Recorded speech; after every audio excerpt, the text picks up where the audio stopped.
Hi, everybody. Juleka here. You probably know me as the executive producer on this show, but I wanted to tell you something really cool. Last summer, we launched podcastingseriously.com. It's our very own online learning platform all about podcasting. So if you're curious, if you're already in podcasting, if you want to level up in podcasting, I invite you to come to one of our monthly seminars with some of the best folks in the business. They're on Saturday. They're about an hour and a half. They're really, really fun. And you always walk away knowing so much more and with a deeper understanding of one or two or four or five different aspects of podcasting. We also have early bird pricing if you buy the whole package. So definitely encourage you to take advantage of that. So go to podcastingseriously.com. I would spell it, but that's really, really long. Podcasting plus seriously plus.com. You got this. Hopefully I'll see you at the next session. Bye.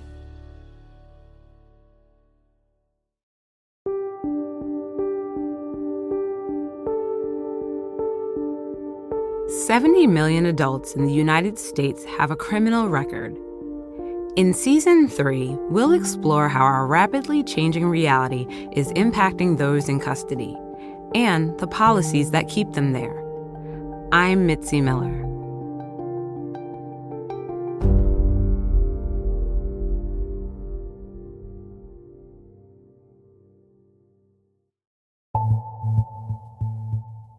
COVID-19 is behind the swift shift in what's inarguably one of the most pernicious criminal justice issues affecting people across this country.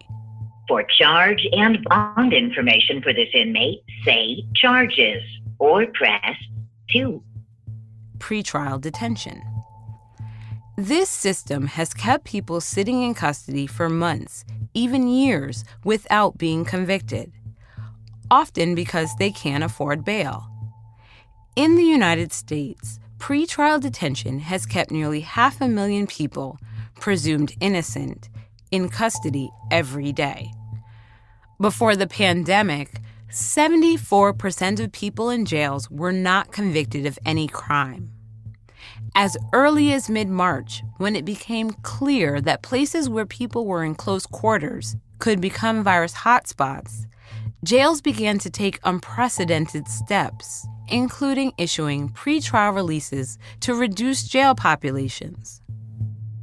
We saw, governors and state legislators and mayors get a little bit of press here and there for announcing that they were going to release a few hundred people here, a few thousand people here. Donations came into bail funds to get people out of custody by the thousands, in part because of COVID-19 and also because of mass protests across the country. It made us ask the question, why couldn't you do this all along? Why couldn't it have been this way years before? But would that momentum continue and turn into meaningful change? Renata Sago brings us a story from 2 South Florida jails where change looks different for people in custody based on their charges. Anthony Swain remembers his first encounter with the coronavirus. It was while watching TV inside the Metro West Detention Center, Miami's largest jail. He sat in his wheelchair next to his cellmates and eyed the world map on the screen. We saw that it was what was going on in China and how they were recording and filming everything that was going on. And as we were watching the situation in China, we saw that it went from China to Italy. Anthony was coming up on his 4th year in custody at Metro West. Back in 2016, he went in for racketeering and conspiracy to traffic drugs. A judge set his bond at $1.1 million. He says he didn't commit those crimes. He hired a private attorney. We went before the judge to try to get the bond lowered or for other ways that I can actually get out. And every way that I was able to try, every way that we attempted was knocked down. Anthony's time at Metro West had been rocky, partly because of the charges, but also because of his health. He was paralyzed from the waist down for more than 20 years. His condition required bi-weekly medical visits, but the closest he says he could get to that while in custody was a bed in an ADL unit. That's a cell block for people who need assistance with daily living activities. The same catheter that I used that I went to jail with, I was using that same catheter for a year. I was sleeping on a mattress. I wound up getting a bed sore. I wound up slipping and falling in February 2017. And when I slipped and fall, at the time, I didn't know that my wrist was broken. I didn't get to the hospital until February 2018. Governor Ron DeSantis has declared a public health emergency after 2 people here in Florida have tested positive for coronavirus. But the governor... On record, no one at Metro West had the virus in early March when it reached Florida. But Maya Ragsdale and other community organizers expected that would soon change. Maya is a community lawyer with Miami Dream Defenders, a grassroots organization. Maya had started hearing complaints from people in custody. People were saying things like, we don't have masks. We sleep 2 feet away from the next person. We don't have soap. We don't have the very basic things that you guys on the outside are being told to do in order to keep yourself safe. For years, the Dream Defenders had put pressure on law enforcement and politicians to release people in pretrial detention. In the first weeks of March, Maya and other organizers went into overdrive. They contacted commissioners and anyone able to get elderly and medically vulnerable people out of custody. I would say we were pretty unsuccessful at the beginning. Around that time, some jails and prisons outside of Florida had started letting people with lesser charges out. New York City released 23 low-risk reoffenders from Rikers Island, and a couple hundred more soon after. New Jersey released 1,000 people on house arrest. California vowed to let out 3,500 people from prisons. But Florida was quiet. Public officials hadn't announced if people in custody would be released. At Metro West, officials were still not sharing with the public what was happening inside the jail. Anthony remembers when his cellmate told him he was having symptoms. Michael was like, hey, Aunt, don't come near me because I'm feeling real bad. And whatever I have, I don't want you to get it. I feel like this just happened to me just overnight. So I listened to him. The doctors wound up taking him out of our ADL cell. Anthony didn't see Michael again after that. Later, he says he saw officers entering a neighboring cell wearing hazmat suits. Now inmates are sending letters and everything up under the door to our unit, letting us know we need to be careful because next door have COVID-19 and they not segregating or moving the individuals out. 1 inmate wind up turning to 10 inmates. 10 inmates wind up turning to 12 inmates. And now we have a pandemic going on that's right next door through our unit. Anthony says the jail was not sharing news with people in custody about the rate of active COVID-19 cases there. In a phone call with 70 Million, a spokesperson for Miami-Dade Corrections said the jail had been updating staff and people in custody about its response to the virus since mid-March. The spokesperson also said he couldn't confirm Anthony's account for, quote, security reasons. But the Dream Defenders continued to hear concerns from people stuck inside Metro West. What we ended up doing is deciding, in order to bring light to the violations and the kind of the cruelty that people were dealing with inside, we were going to file a lawsuit. The Dream Defenders joined the ACLU of Florida Greater Miami chapter to file a class action complaint against Miami-Dade Department of Corrections. Their complaint said the jail had become, quote, a petri dish for viral infection. It called for the mass release of people like Anthony with health conditions that could make them even more vulnerable to the virus. That was on April 5th, about 2 weeks after the Centers for Disease Control published its first guidance for how jails should handle the virus. We had hoped that this lawsuit would result in kind of a mass release of people. The court responded 2 days later. Instead of a mass release, the court ordered Metro West to take better steps to prevent the spread of COVID-19 inside the jail. Metro West soon began tracking its own weekly numbers of active cases and publishing on Twitter and Facebook. For Maya and other advocates, that was not enough. They wanted Metro West to release Anthony and other medically vulnerable people. They insisted that Inside the facility, people were unable to stay 6 feet apart or adhere to other public health recommendations to prevent contracting the virus. The federal court delivered a response at the end of April. The judge said, my hands are tied. This is a state court issue. I don't want to deal with this at the federal court level. The state court's already letting people out as much as that they can and all this stuff, So she kind of just punted it to the state court, said, I'm not releasing anybody. A week later, the court responded. It ordered Metro West to continue to treat people in custody and track its COVID-19 cases. Within days, Anthony became one of those cases. Maya filed an emergency motion asking for the court to release Anthony. We were telling the judge, he is in, he basically, he got transferred from the hospital to this tiny little cell he had no support for his disability when he was in there. There was no way for him to use the bathroom, no way to use a shower, just the absolute bare minimums he couldn't do. The judge denied the request. The fastest way for Anthony to get out was to pay bail. He'd been able to get it lowered from $1.1 million to about $650,000. He would need 10% of that to get out. Maya decided they would start a GoFundMe campaign. The Dream Defenders partnered with a public defender advocacy organization called Zealous to have a professional actor read Anthony's sworn statement describing what he was going through. This place is a petri dish. This one individual came in with a temperature of 103 degrees. It took corrections almost a week to send him to the hospital. His story went viral. Money came in from across the country. I think it ended up being close to 2,000 individual donors, people donating from $5 all the way up to literally $15,000. The fund raised $85,000. One woman donated $25 and wrote, I have minimum funds due to legal representation. However, I donated because I am the mother of a 26-year-old paraplegic male. Nearly 3 months after COVID-19 hit Florida, Anthony was released from Metro West. Although he made bail, he was put on what's called total lockdown. He could only leave his home for medical visits.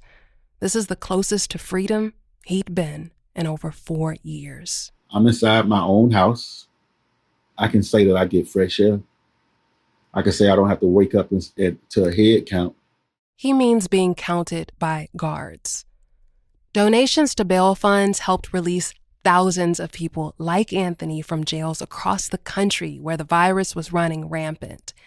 The Bail Project, an organization working in 14 states, raised enough money to bail out hundreds of people from Cook County Jail in Chicago. That facility had a deadly COVID-19 outbreak in April. I can't breathe! By the afternoon, nearly everybody had seen the video. I was mortified. I couldn't sleep. Oh, it's sickening.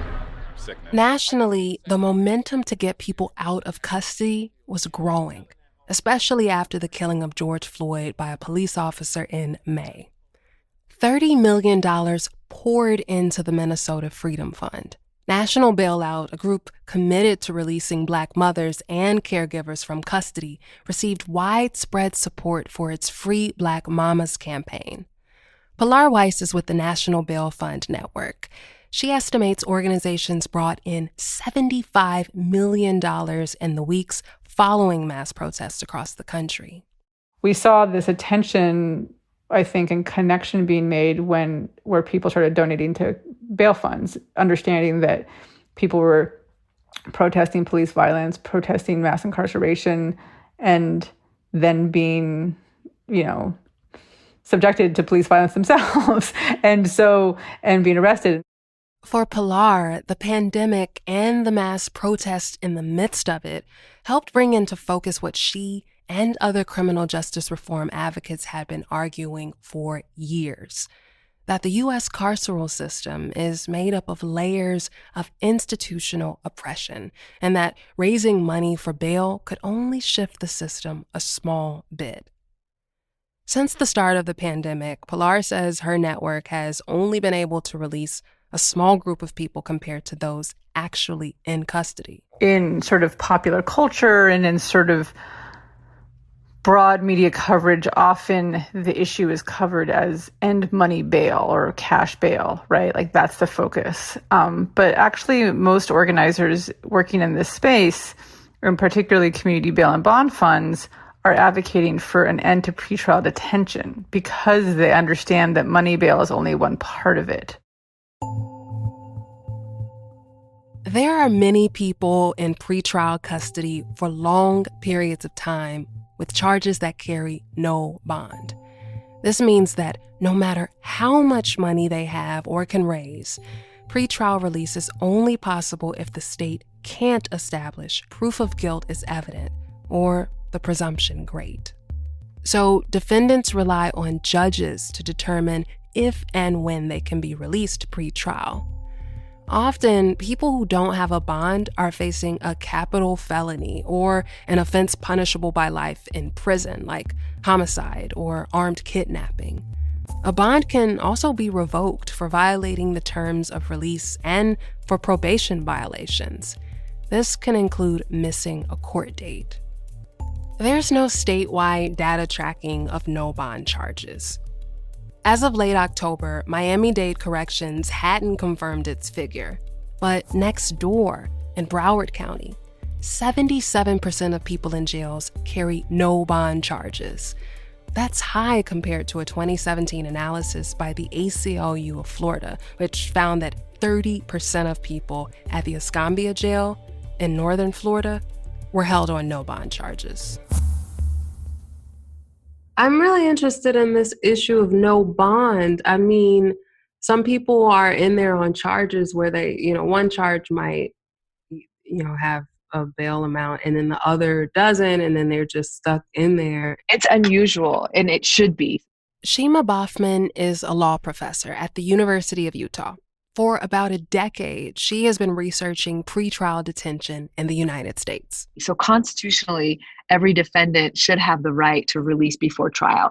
It's part of a due process right, as well as the presumption of innocence that all defendants from the beginning of the Magna Carta to the founding of the United States have always had. So it's unusual to have a no bond determination for somebody.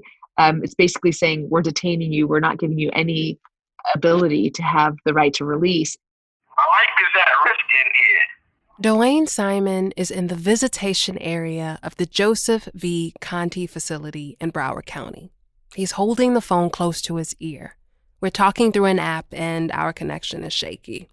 Dwayne tells me his nerves are bad these days. The bed that I'm lying on in the cell that I'm in now, somebody told me, said the person that was there before me had a worse case of COVID. So yesterday, I really sanitized the mat down. I had somebody come and bring some antiseptic spray, things of that nature that would just ease my feelings a little bit towards the situation. But at the end of the day, it's not too much I could really do.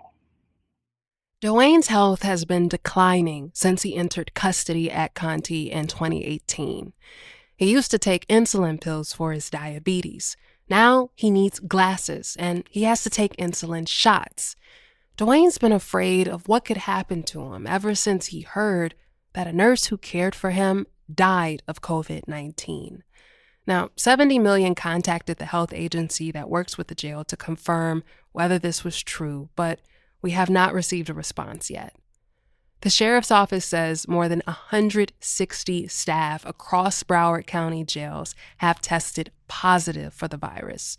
About 130 people in custody have also. So it's just the constant fear of the unknown. Dwayne faces 4 charges. All of them carry a bond except one, a kidnapping he says he didn't do. The charges are linked to one incident involving a woman whom he says he didn't know had a warrant out for her arrest. Even before the pandemic, Dwayne retained a private attorney to help him get out of custody, but he's only been able to afford part of the retainer fee. I've seen people in worse situations than me. I've sat here and prayed for people with worse situations than me in their home.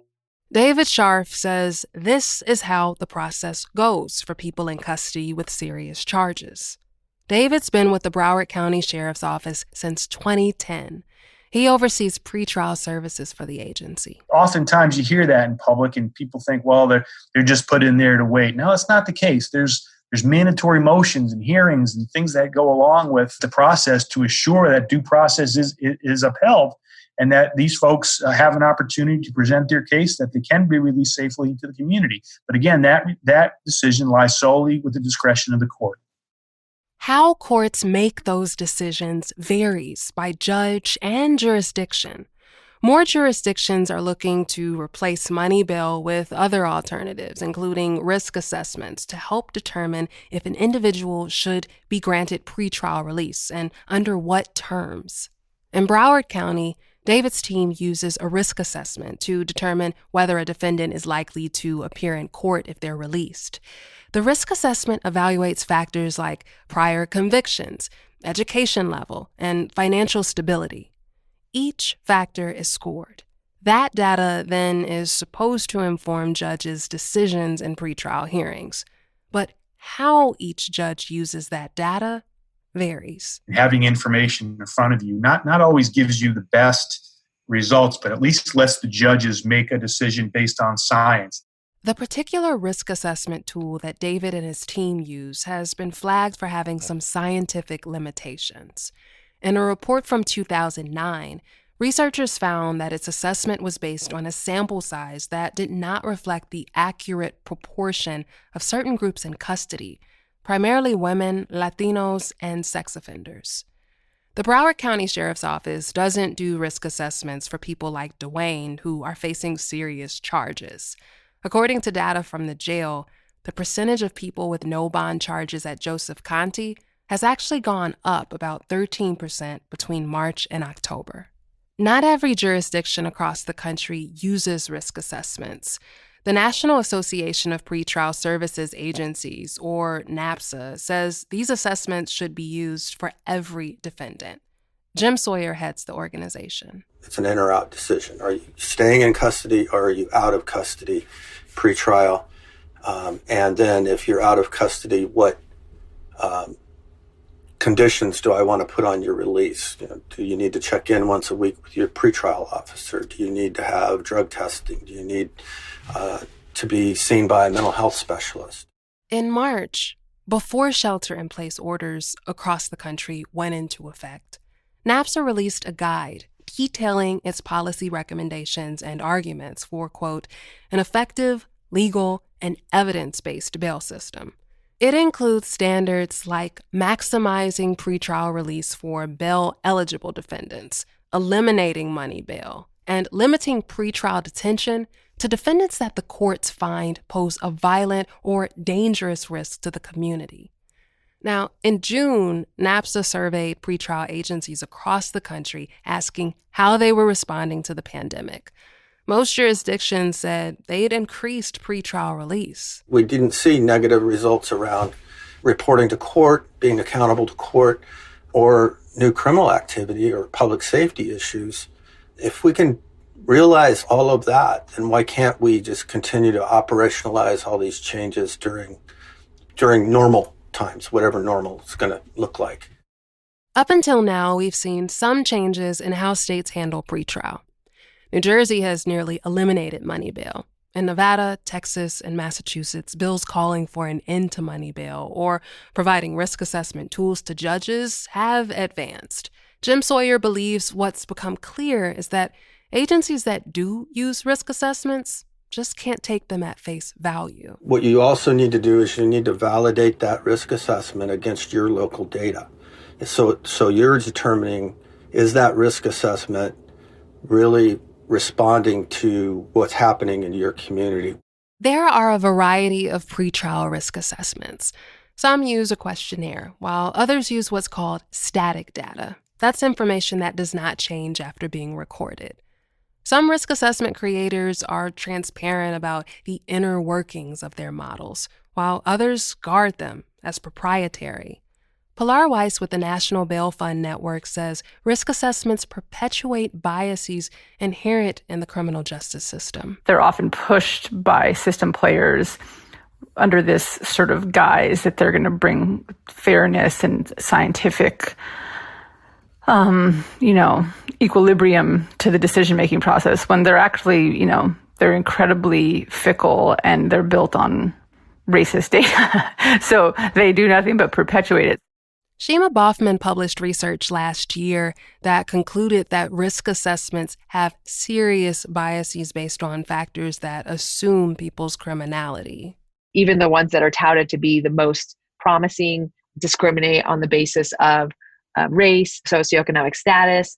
Another problematic thing is often they treat a prior felony conviction the same as a prior misdemeanor conviction. So, for instance, you're charged with a traffic offense and you have, that conviction on your record, which I think most people have some kind of something that they've done in their history of their lives. And then you're treated the same as somebody who has a felony conviction for rape. She's also found that judges tend to make gut decisions about people, and that those gut decisions aren't always good. For people with no bond charges in Broward County, local organizations have been the most reliable advocates. I need to log in here so that I can get on time.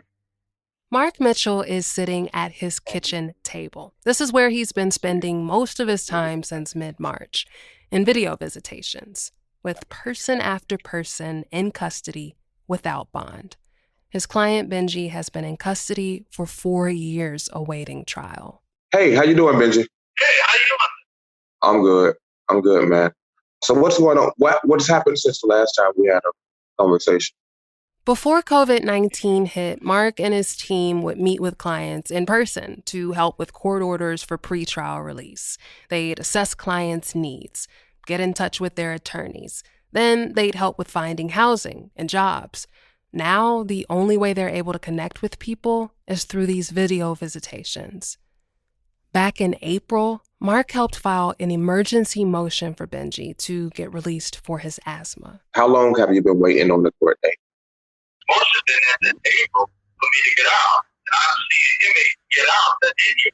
Mark says since the start of the pandemic, court dates for people in custody have been harder to come by, especially for people with serious no-bond charges. These defendants could ask for a reconsideration of their charges, but then they'd need evidence showing they're not harmful to the community. And even with that, these kinds of proceedings have been hard to facilitate during the pandemic. Mark says these video visitations are also therapy for clients and help when there's no one around. We're dealing with a gentleman who's been incarcerated in Broward for about 3 years, and he hasn't saw his attorney in the past 2 years. No one's communicated with him. He even tried to get rid of that attorney and have someone else appointed by the courts because he had not saw the attorney in 2 years, and the local judge rejected that request. So he's someone who has not been convicted of a crime. He's maintained his innocence, and nevertheless, he's remained in jail. In March, Mark and his team began protesting about the conditions inside the jails. They also created a special hotline for people in custody to call and to report what they were dealing with. That hotline brought in calls from dozens of people. Mark's team went from working with roughly 30 clients on average to now communicating with about 180 people inside the jail. But keeping these video visitations going can be difficult. The jails have so much control over communication. And we are operating completely at the mercy of them. They change the schedule. They'll cancel visitations. They've even said that our account was fraudulent because of the number of transactions on our account and shut the account down. In July, Mark said of the clients he's spoken with, only 12 had been tested for COVID-19. He says even before the pandemic, people wanted to get out of custody so badly that they'd take a plea during their hearing, even if they had previously maintained their innocence. And things have gotten worse. How do you wish to plead, guilty or not guilty? Not guilty. Not guilty? You want to have a trial? I mean, no, not really, but I'm taking a plea. I mean, guilty. You're taking a plea. You got to either say guilty or not guilty. Not guilty. You can't take the plea if you say it's not guilty. You can take a no contest plea as your best interest if you choose to.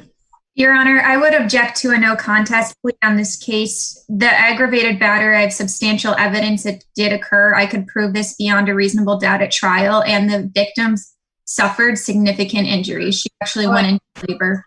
All right, so if you're not willing to plead guilty on this plea is over, this deal. And I plead guilty. Oh, okay. All right, then. I'm going to accept your plea. I find that you have freely, voluntarily, and That exchange took place during a hearing broadcast over Zoom in July that Mark and 70 million attended. This is the nature of pretrial release work in the midst of a pandemic. Despite efforts in the spring to reduce the number of people in custody, hundreds of jails have actually seen population increases. In Miami's largest jail, Metro West Detention Center, the number of people in custody did drop by about 2% between March and October. Criminal justice reform advocates I spoke to say pretrial releases at the start of the pandemic have created an illusion of progress. Shima Boffman is convinced ending pretrial detention is key to ending mass incarceration. She says even modifying how people are charged can create system-wide change. Prosecutors are charging 3 offenses, for instance, when they could charge 1. Some people believe real progress is creating a system that does not detain people, period. Pilar Weiss with the National Bail Fund Network says the system requires a complete overhaul. The alternatives need to be thought about a complete reorientation and reinvestment of resources in our society, right? So we need investment in housing, right? You need mental health care services, childcare, right? Jobs, all the things that are driving. So, if we look at what are the issues that people need assistance with, none of these are going to be solved with incarceration. This is the long-term vision, one that requires much more than the courts and jails. In Miami-Dade County, Anthony Swain is happy to be out of jail right now. He sits inside of his home about a half hour away from the jail. He wears his ankle monitor. His siblings drop off groceries. He gets rides to his doctor's appointments every week. He watches television. And he's even learning to use a new laptop. This is a life that's much different from back in mid-March when he first encountered COVID. There's no court for the rest of the year. I don't know when the trial is. They don't know when the trial is. I can actually look my judge in the eye when I do go to court or when I am on Zoom without being in orange and feel as though I am already free. Over at the Joseph V. Conti facility in the neighboring county, Dwayne Simon is praying for the same favor. He spends a lot of time praying for people in the jail, so much so that they've started to call him the preacher. Some days he doesn't eat because he's afraid the food might make his diabetes worse. His sister died while he was in custody awaiting trial. He worries about his mother, who recently fell. To ease his mind, he writes poems. He says he's written more than 200 of them since entering custody in 2018. Dwayne reflects on unstable conditions, unrest, and corruption. His attorney says the earliest he could go before a judge to defend himself against his charges is in 2021. But that's just a guess.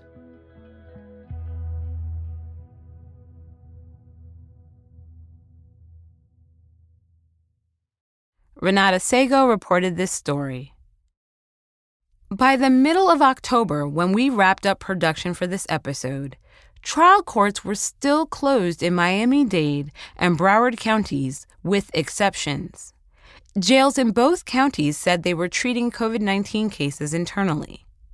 Commissioners in the larger county, Miami-Dade, also met in June. in the midst of the virus outbreak, to consider a proposal to build a $400 million jail. The facility would provide new amenities to people in custody.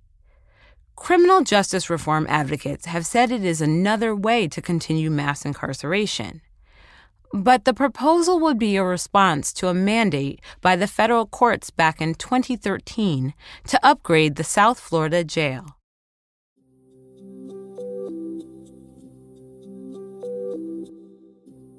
Thank you for listening. For more information, toolkits, and to download the annotated transcript for this episode, visit 70millionpod.com. 70 Million is an open source podcast because we believe we are all part of the solution.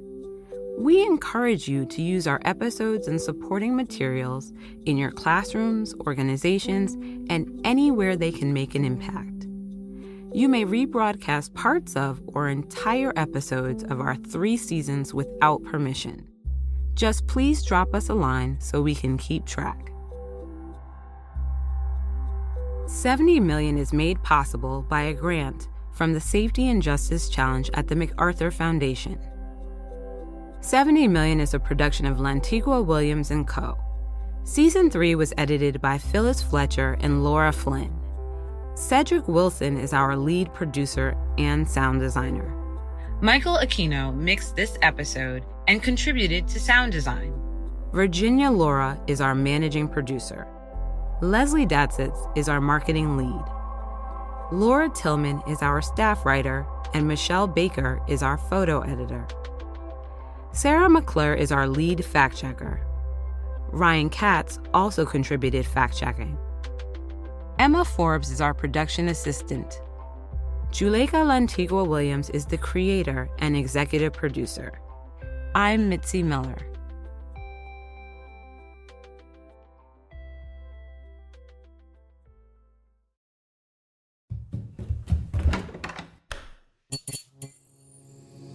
This podcast is part of the Democracy Group.